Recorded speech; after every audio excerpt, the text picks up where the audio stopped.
Have you ever felt like your life is just stuck? Not because of anything on the outside, but because your own mind has you trapped. Well, today we are diving deep into how you can finally break that crippling cycle of overthinking and actually get things moving again. I mean, this quote just nails it, doesn't it? That feeling. It's like an infinite buffering wheel right in the center of your life. You want to make progress, you're trying to find clarity, but you're just stuck in this mental loop that goes absolutely nowhere. So, here's our game plan. First, we're going to define that mental loading screen. Then, we'll uncover what it's quietly stealing from you. After that, we reveal the one and only real fix. We'll show you exactly how to start moving. And finally, we'll talk about how your future is a choice you get to make right now.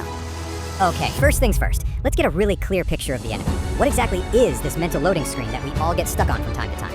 Now, this is absolutely crucial. Overthinking isn't who you are. It is not some fixed part of your personality. It's a habit you've learned, plain and simple. A habit of creating problems out of thin air and then stressing yourself out over them. And you know what the best part about a learned habit is? It can be unlearned. And this is just a perfect way to put it, right?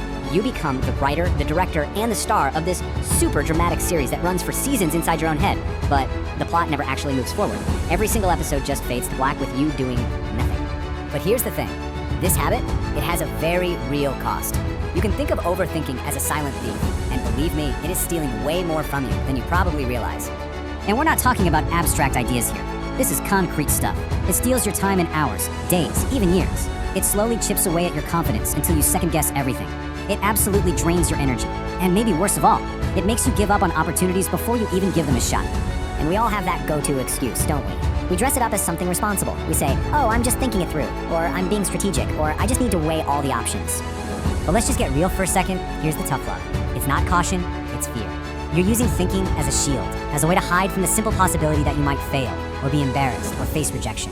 And the fears that are driving all this, get this, a staggering 90% of them are pure fiction. They are worst-case scenarios that you've invented in your head, things that haven't happened, and let's be honest, probably never will.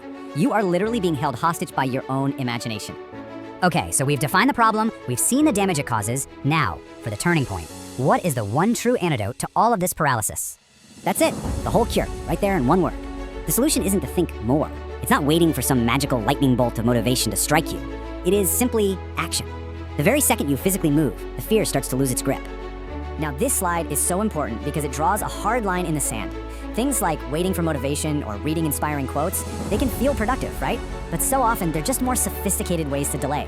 They're distractions. The only thing that actually shatters the cycle is real, tangible action. And here's the secret to why it works. An idle life is basically a playground for an overactive mind. But when you get busy, when you start doing things, your brain just doesn't have the spare capacity to spin those dramatic, fearful stories. Action literally starves the beast. So look, knowing that action is the answer is one thing. But how do you actually start when you feel completely and totally stuck? Okay, let's get into the practical, step-by-step playbook.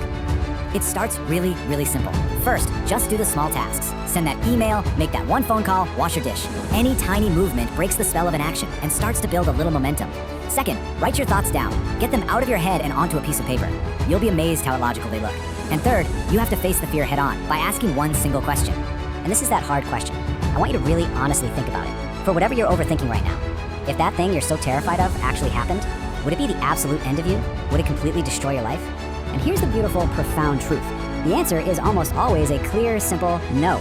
Sure, it might be painful, it might be embarrassing, but you would survive it, you would learn something from it, and eventually, you would move on. That worst-case scenario just loses all its power when you realize you can actually handle it. So this brings us to our final section, and this one's a personal one. It's about deciding what you want the next chapter to look like, starting this very moment. I mean, this image really says it all. The path on the left, that's the past. Maybe it was defined by doubt, delay, stagnation. The path on the right, that's the future.